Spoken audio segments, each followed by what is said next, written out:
Hello, I'm DBJ. We're going to talk frozen lakes. Well, more generally, let's talk about the third pillar. Um, why it's important, at least for me, why I consider myself the third pillarist, and then we'll get into using the frozen lake. Okay, so um, if you've seen any of my videos, you'll notice that I always tell myself and tell everybody else that I am the self-appointed third pillarist. Well, why is that? Well, the first and second pillars are combat and social interaction, but we have this third pillar of exploration. Now, yes, exploration, we think of Indiana Jones going out into the wild and discovering these new and exotic locations, and that's good because we get to use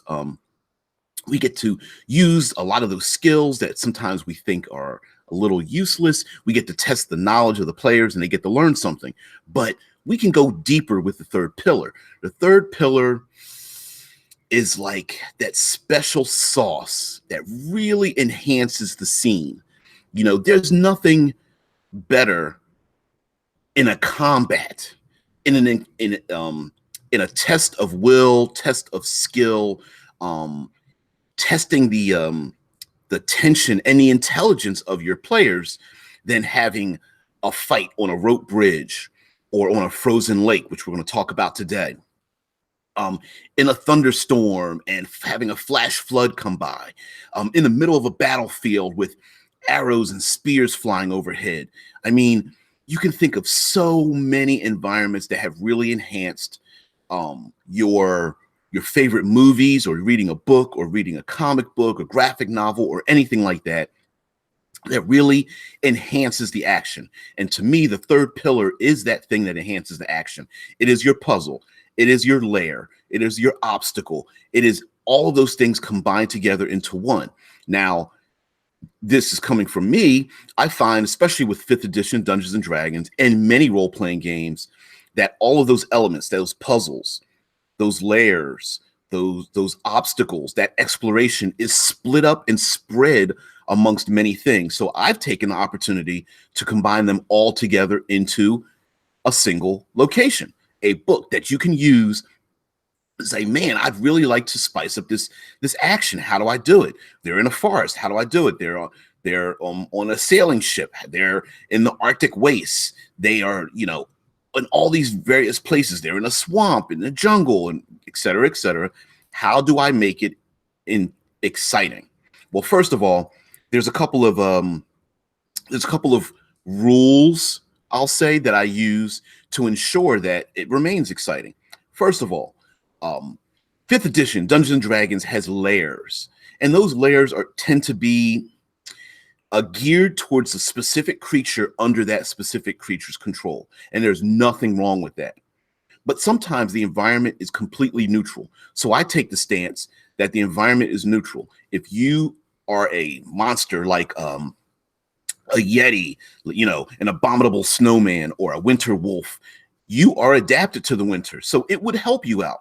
But if you're an escaped ogre who has escaped justice and killed 3 villagers and decided to wander off into the harsh Arctic winter, and you are not adapted to it, it will affect the adversaries just as much as it'll affect the player characters that are hunting down this escaped convict and brutal ogre that has committed various crimes, right?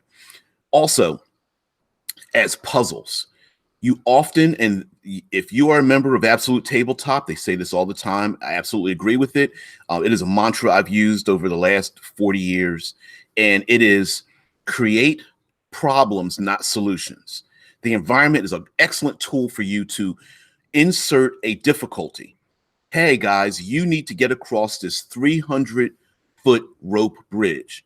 It's creaky. There's good chance you're being chased by adversaries behind you. You may find adversaries in front of you. There may be mounted riders that are flying around the bridge. You must cross from A to B. How do you solve it? As a game master or dungeon master, you don't come up with the answer. You just create the problems. Hey, bandits have cornered you in on a lonely road, and it is along the side of a cliff, and above the cliff there are kobolds trying to dump boulders down on you. At the same time, the bandits have closed off the pass in front of you and behind you. What do? That's allow the players to come up with the idea. I always say use and abuse the environment. It's there to be used and abused. If the player characters come out with a really a great idea, they rip it out their ass and go, bam, hey, we got this great idea and allows us to surpass this environment. It's struggleable, right? Okay, cool. They did it. If they start stumbling around and they really don't know what to do with themselves, okay, whatever. It's a learning experience, both for you as the game master or dungeon master and for them as players, and just use it. If they're trudging through a swamp and there are predators down deep in the muck and they don't know how to find them because the deep muck is hiding the giant alligators or frogs or what have you, okay. It's a thing. It's used to instill a problem for them to solve. And having those problems means that it allows some to shine, whereas it may diminish the ability of some to allow others to shine. So if they're fighting in fog and the ranged characters or spellcasters have a difficulty hitting the enemies from far away, that means that the others that shine, that are more up front and close in melee, designed, they get to shine at this point. Whereas if they're on that rope bridge and they need to shoot at adversaries that are far away, and the characters that are only good with their dagger and sword may not be as good in that particular situation. And by changing it up all the time, it allows others to shine. Now, let's get into the rope bridge, shall we? All right. I mean, rope bridge, geez.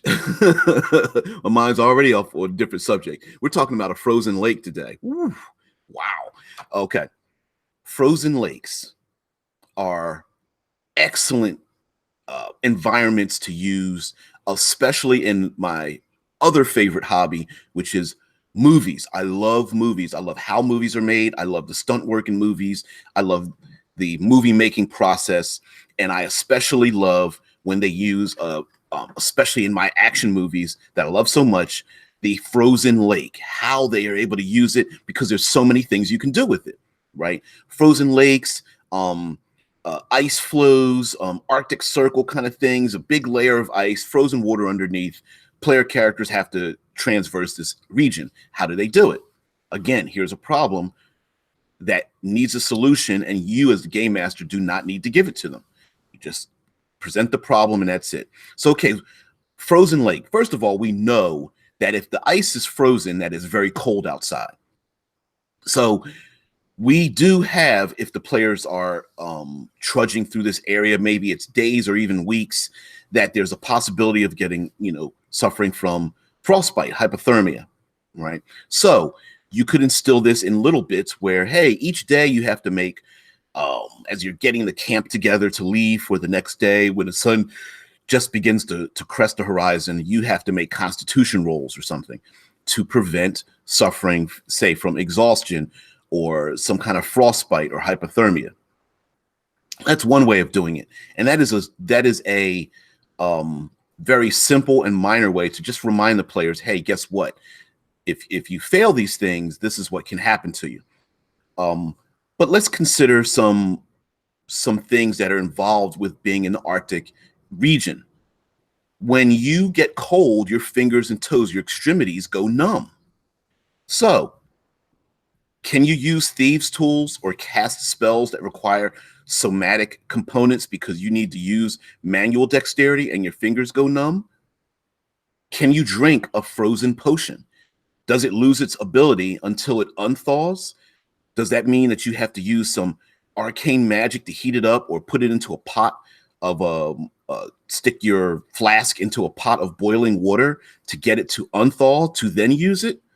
That's to you as the dungeon master in your own setting, and creates, again, a problem that may need a solution that you do not have to give to your players. Allow them to come up with unique ways of doing it. Again, frozen limbs, toes, and fingers. That means they have to, can you draw back your bowstring? Can you use, like I said, your thieves' tools or other sensitive objects which require manual dexterity? In 5th edition, we have advantage and disadvantage. You could apply disadvantage until they are able to get themselves warm. So How long does it take to get someone warm? Maybe you say, okay, it's going to cost you an action. You have to spend either a combat, a movement, or a bonus action to warm up your hands just long enough so that you can use them to maybe cast a spell or write on parchment or friggin' hold your sword even because it's so friggin' cold. So we've got cold, but now we've got the ice. So walking on the ice is going to be terrible, right? The chance of falling. So, but people don't fall all the time on ice. So maybe you give it a low DC, right? You maybe say it's a DC 10 check to walk across the ice. But you can modify it from there. Hey, if you're going to walk at half speed or slower, you're being careful, you have an advantage on the roll. But if you're going to take a dash action, if you're going to run across the ice, you're going to have disadvantage. Maybe you have an dexterity acrobatics check, right? So you make this acrobatics check to see if you fall down prone. Okay, you make it. Boom, you're running across the ice. The barbarians running across the ice with their battle axe held high, ready to confront the goblinoid horde that's coming at them across the other side of the frozen lake. And they're running across, but there's a good chance they may fall down. Or maybe it's a good thing to run across the ice because you get there twice as fast, which means half the number of rolls to get across the frozen lake. So what does the person do? Do the player characters move slowly and take twice as long or 3 times as long? Or do they, because let's say they have a movement of 30 feet. If they move at 15 feet and it's 300 feet across, that's 20 rolls for them to possibly fall down. But if they run at 30 feet, okay, well, I'm going to dash them. When they're 60 feet, that means instead of 10 rolls, they're only making 5 rolls to get across. You as the game master don't have to make that decision for the players. I love giving problems. Here's a problem. Boom, dump it in their lap. Let them figure out how they're going to do it and why and in which order. And it's also the environment changes of tactics, right? If you're just fighting on a flat plane, a featureless location, whether it's a featureless room, a featureless alleyway, a featureless woodland glen, a place where the environment has no effect, it's always going to be basically, okay, enemy rolls, okay, you roll. Okay, enemy rolls, now you roll. And there's nothing dynamic in that. It's the same, I hack it with my axe. But now the barbarian or that paladin that dishes out all that damage, they can't do damage to the environment like, doing damage to a creature in essence, because we're going to get into that too, doing damage to the environment. My thing is, when you test all of the abilities of the player characters, their statistics, right? Testing their wisdom and their charisma and their constitution and their dexterity and strength in all these myriad ways, that means there are many ways to solve the problem and very many ways to get into trouble. So those players, if the only thing you're testing is their ability to hit stuff, then the only people that are going to have fun are those people who hit things, right? If you have your characters that want to get into social interactions and you never have a social interaction, they're going to feel useless. Those who are in the combat, if the only thing you're giving out is combat, yeah, they're going to feel satisfied, but everybody else will not. But by using the environment, you get to test all of these things. So we've got frigid cold. We've got this lake that you can fall down on the ice. But we're talking a frozen surface over top of an aquatic surface. We've got to have a chance for that stuff to crack, right? So maybe, just maybe, the player characters or the enemy or some kind of adversary under the ice or something from above that's maybe dropping something heavy wants to break the ice. So how do we do that? What kind of mechanic do we use? Well, I came up with something very simple. It doesn't necessarily mean it's air quotes realistic, but it's simple enough for me, and I think for everyone to use, that it makes sense enough to be immersed in that environment. So grab yourself some 2d10s, you roll them. If you roll a 13, the ice is 13 inches thick. It is a DC 13 to break through it, and it can take 13 hit points of damage. You're done. You do 6 points of damage to it. Okay, now that means it's only 7 inches thick. You need to do 7 hit points of damage to break through it. It's easy, right? It's a very simple thing. Use the number, spread it across. It can act as the armor class, the DC, the hit points all at the same time. You're done. right? So someone wants to break the ice. The player characters, that's the barbarian, says instead, okay, the goblinoids army is coming after us. I could try to wade into them, but they're just going to come after my allies. Can I break the ice with my axe and just create this big giant rift in the ice and just shatter the whole thing into pieces to separate the enemy from us? And my answer to that is try it. Let's go for it. If that's your idea, let's see what happens. Allow them to come up with ways to solve the situation. Would I allow them to allow the barbarian to do that? Hell yes. Boom, rolls the damage, cracks the ice, makes this big rift. Okay, now we have another problem, right?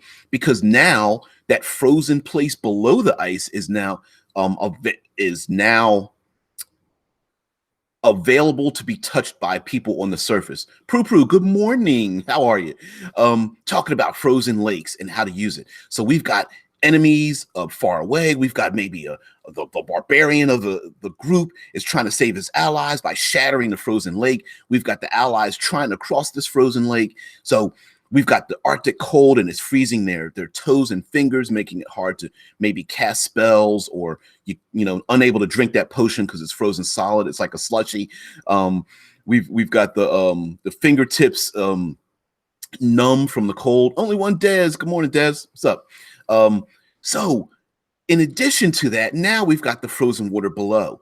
So do we attack the enemy and just so I rolled a hit and they rolled a hit? Or does someone say, hey, I want to use a spell, or I want to use my rope or net to drag one of the enemies into the down into the frozen lake? Absolutely.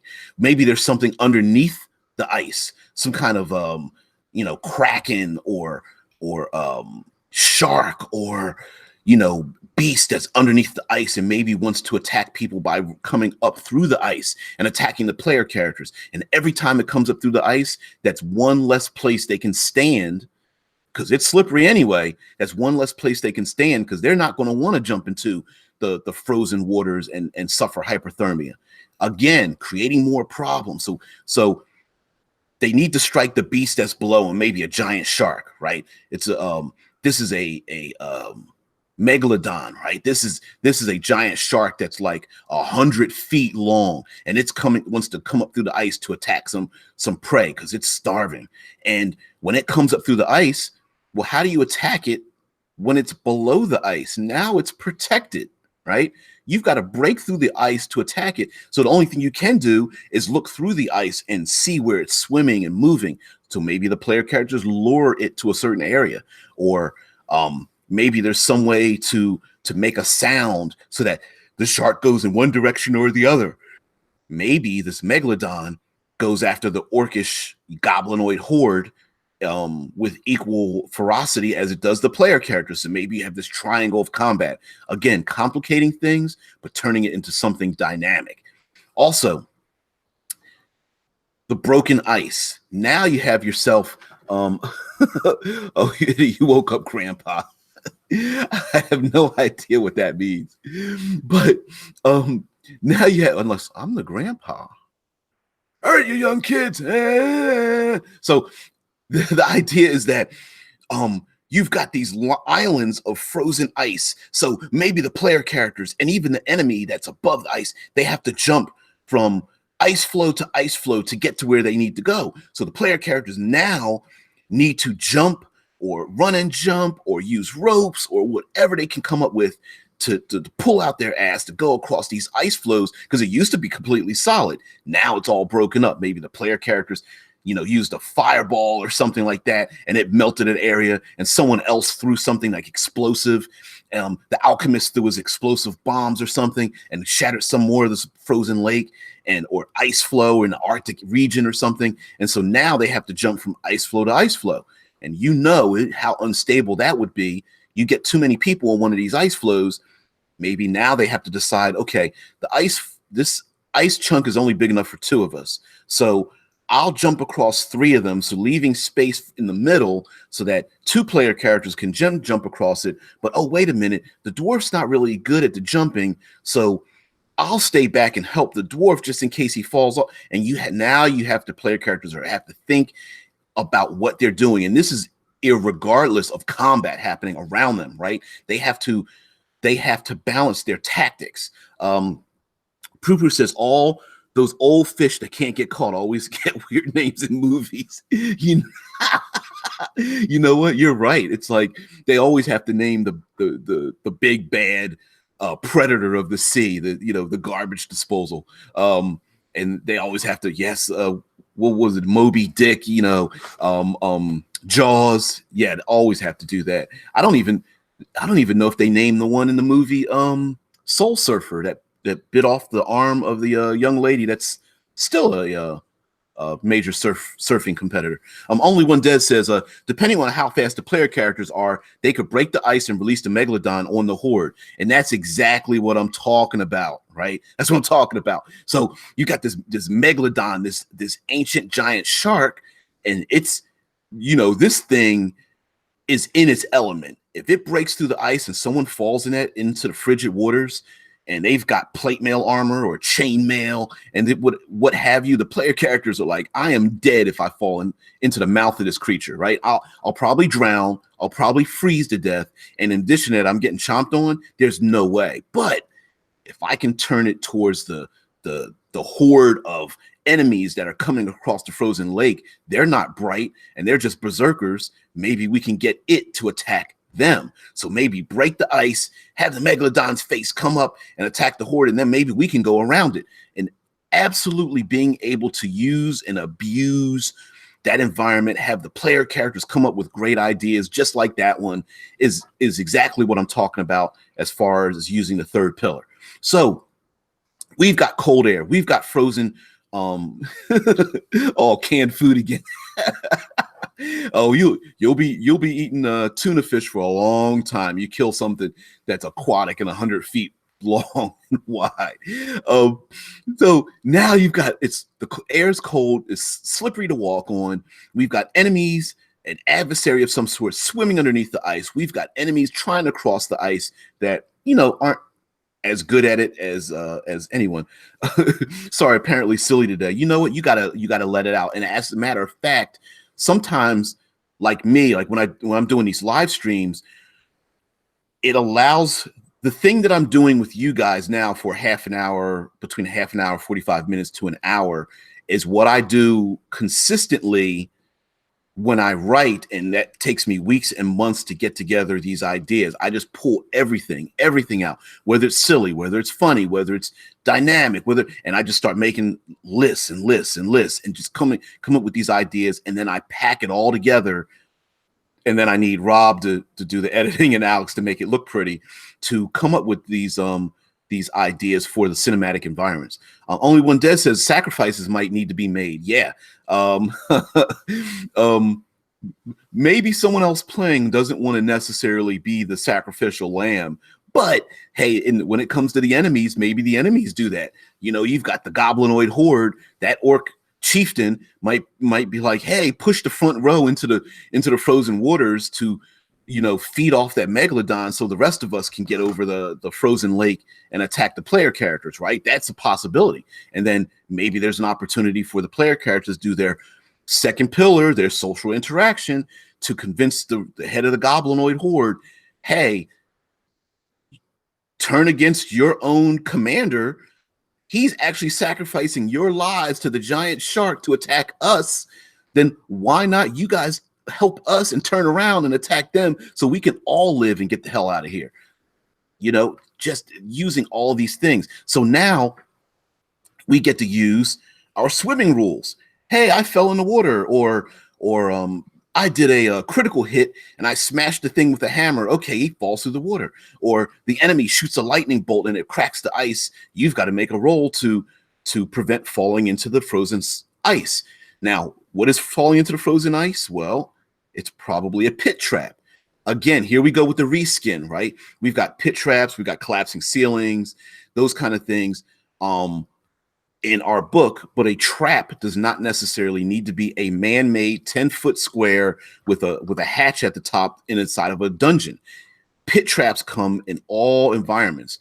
This is exactly one of them. You fall into a pit of water. Now, yes, you could put this into a dungeon. All right, you need to make a roll to find a pit trap. You missed, you fall in a pit trap, and it's filled with water. Now you have to worry about drowning.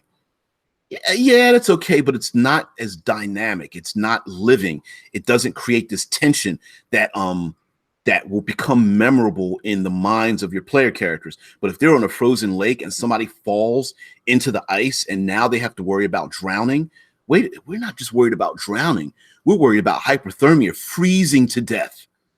So now we've got this other hazard on top of it, freezing to death, dropping their sword down into the water, falling down to the bottom of the lake, or the frozen sea in their heavy armor or something, or their backpack. So maybe they have to shrug out of their backpack to avoid suffering a heart attack as they freeze solid. Okay.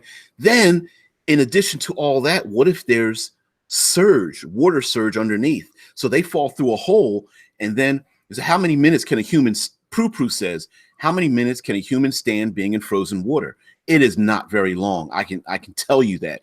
It would have to be measured in minutes. Now we get to use some of our rules, right? We get to open up our book.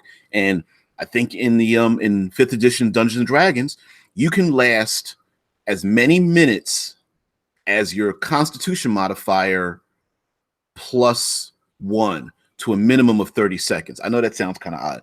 Well, anyway, let's go into this. Prue says precisely, great way to lose magical items too, right? So you fall in the water, your hands go numb, swords fall, maybe you have to shrug out of a shield, backpack, armor.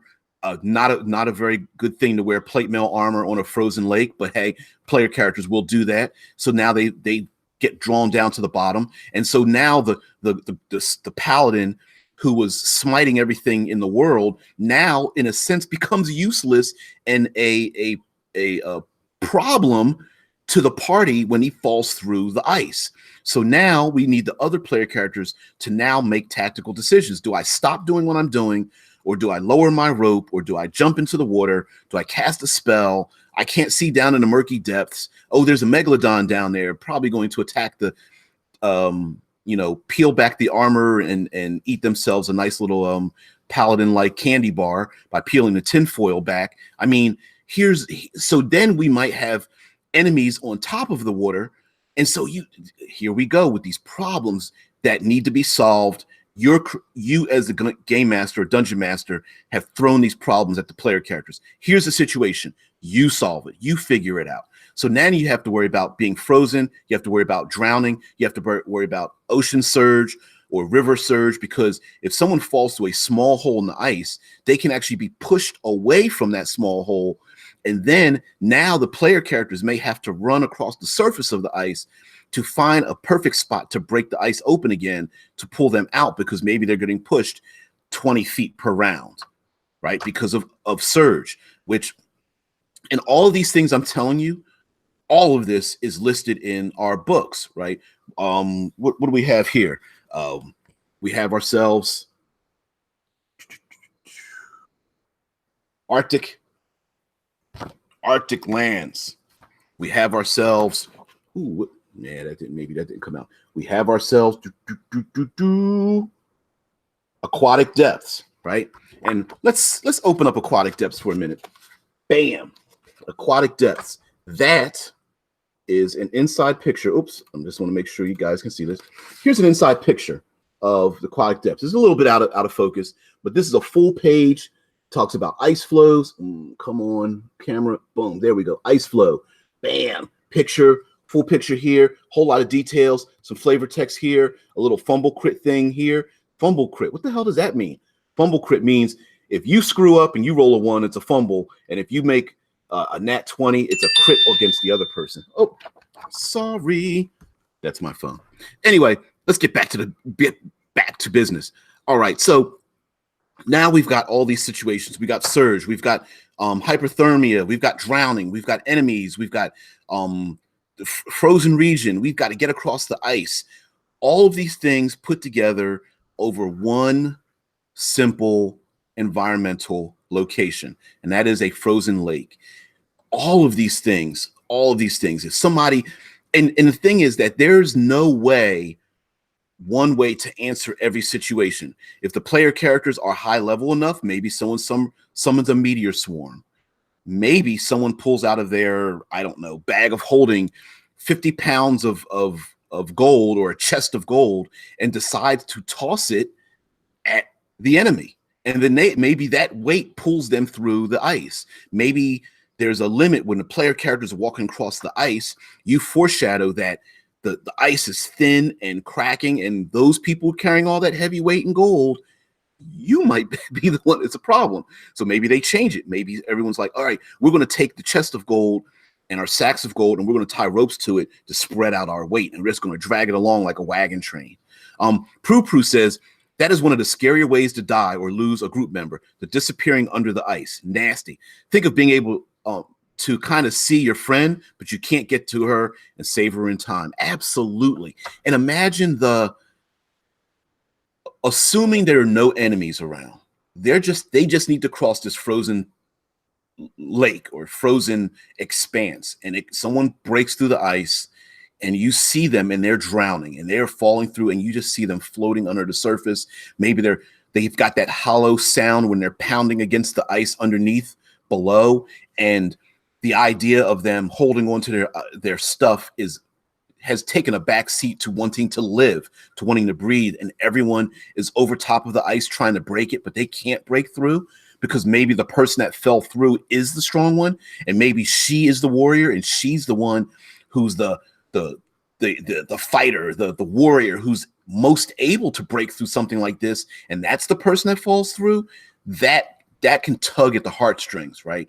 That could be very dangerous. And now Prue says, and you see that other huge shadow getting near to them. Here we go with the megalodon. Now, okay, I guess I'm pushing the megalodon, but the meg. Not that that's the only thing that could be down there. But the thing is, this approaching shadow. Could you imagine one of the player characters falls through, and above it's just completely quiet. All you hear is just the wind, and there's the cold air blowing the soft, loose, powdery snow across this frozen landscape, and you just hear this hollow banging, poof, poof, poof, poof, and the person trying to scream through the ice, and all you see is that translucent image of them, and then you see this big shadowy image come up below them, and they disappear. I mean, who would want to jump into the ice to save them because you'd be paranoid about yourself? And anyone who does knows that there's something deep and dangerous down there. And then see, here we go with developing story, creating mood, creating a situation that can be extremely memorable, because who's to say that there aren't Arctic merfolk that are down there, or sea hags, or aquatic trolls, or you've just reskinned some classic monsters and just made them aquatic. So you have yourself maybe a black dragon or a green dragon down there. Hell, even a blue or white dragon could be underwater, although a blue dragon probably electrocute himself. But a white dragon or something is swimming under the water. You could have a version of an Arctic owlbear, where they are all white fur and white feathers, and they swim like polar bears under the ice. And one of your party members gets pulled, the owlbear breaks through the ice and snatches the ankle of one of your player characters and pulls them down under. Prue says that shadow might even be some monster who wants to save them or keep the victim for ransom. Absolutely, right? Maybe there is an aquatic haven for them that maybe even has air and is pulling them down into their aquatic cave to pull them into the air and save them, like you said, for ransom, maybe to eat later. Maybe is unaware of what they are, right? Thinks they're food and is like, that doesn't look like normal food. Maybe I'll save that for later. Maybe they are, this giant creature is in league with an aquatic race, and it's, it tells the giant squid, these people tell the giant squid, okay, there's some strangers up above, go get them for us, and we'll talk to them after you've acquired all of them. Maybe there's a big domed city at the bottom of the the frozen lake or frozen Arctic or Antarctic type region in your world. And when you pierce the membrane of the dome city, there's air inside.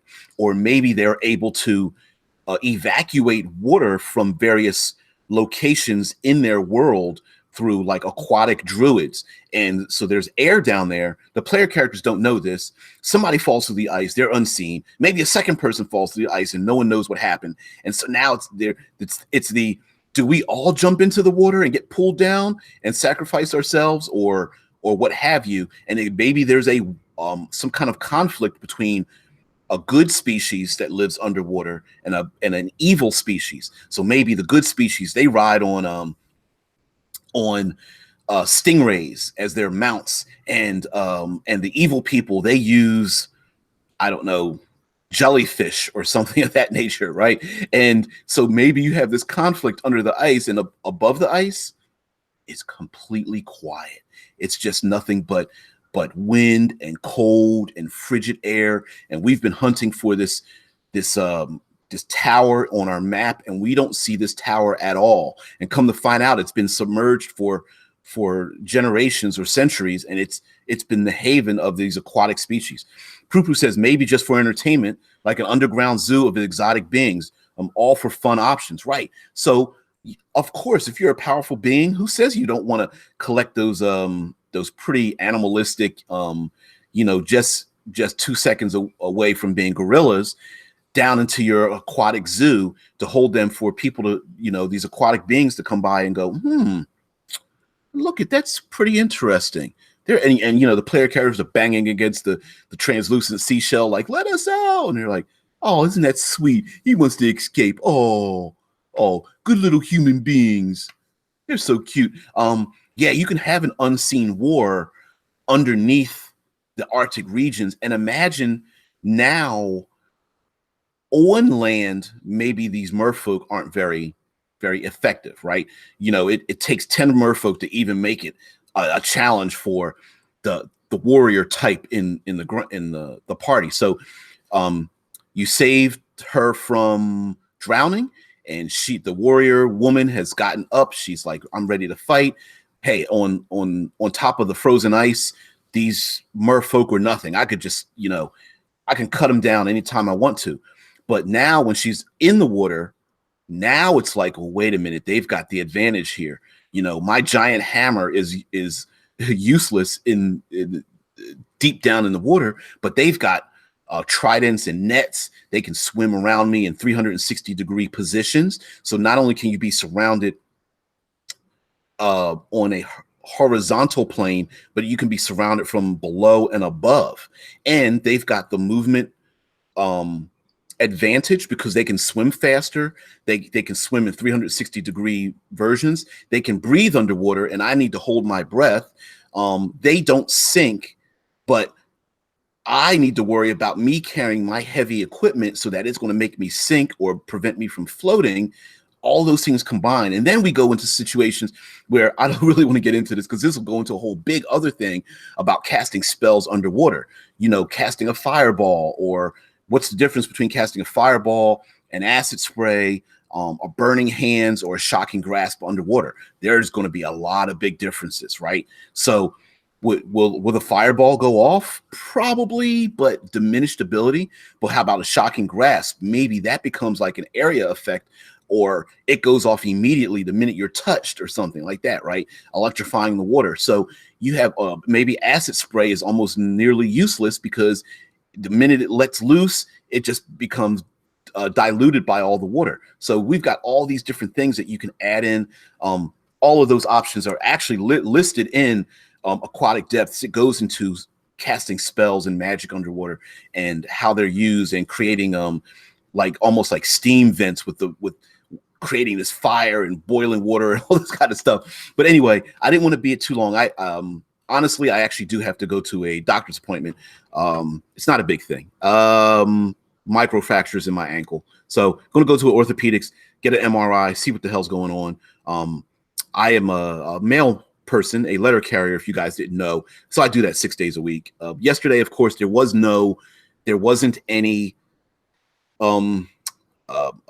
live stream because I take the option that I do these daily deep dives. And yesterday was uh, a holiday here in the States. If you are not here, it was 4th of July celebration. So I thought I'd take a break for just one day, but I'm back. So anyway, frozen lakes, cold, drowning, swimming, breaking the ice, adversaries underneath the ice, adversaries over top, islands of ice, all of those things combined together to make a very simple thing, very complicated, making very simple encounters. Okay, you guys fight some more goblins into something that can become very dynamic. So you guys have a very good day. All the necessary links are going to be listed below in the video, including how to join us on Critical Hit Publishing on Facebook, how to contact us, what we do. So you can look up our items on our releases on Drive-Thru RPG. And of course, we have new things coming. Prue, good luck with the appointment. Have a nice day. Absolutely, you too. This is my commercial time. So Prue, have a very good one. Everybody that joins in, you guys can leave. I'm just talking to the people who have zero idea who I am. I always got to do the little plug at the end. So guys, have a good one. Anyway, back to the commercial. Lastly, we have a new release called Adventure Keys. We will be releasing them every 2 weeks. Adventure Keys are only 3 to 4 pages long. It is a single encounter broken up into six chapters in a way, 6 functions, and each of them has up to 3 options. So you can mix and match those options to create this encounter that's specific to your setting, and then you can use them over and over again. They have locations, enemies, threats, trappings, details, NPCs, all those kind of things that you can insert into your game world and use them to create environments on the fly.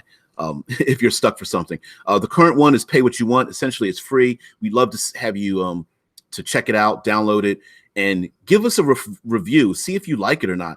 Take a look at how our layout is, how things are written, all those kind of things. Please review them if you can. Pick it up for free. Join Critical Hit Publishing. We tend to give away things. For example, there's a PDF is free on our Facebook page, so you can just download it there if you want to, if you join us. So anyway, I'm DBJ, DeVabrian Jackson, part of Critical Hit Publishing. You guys have a very good day. Thank you, and I'll see you tomorrow. Now to turn this off so I don't look awkward. And looking awkward's my thing.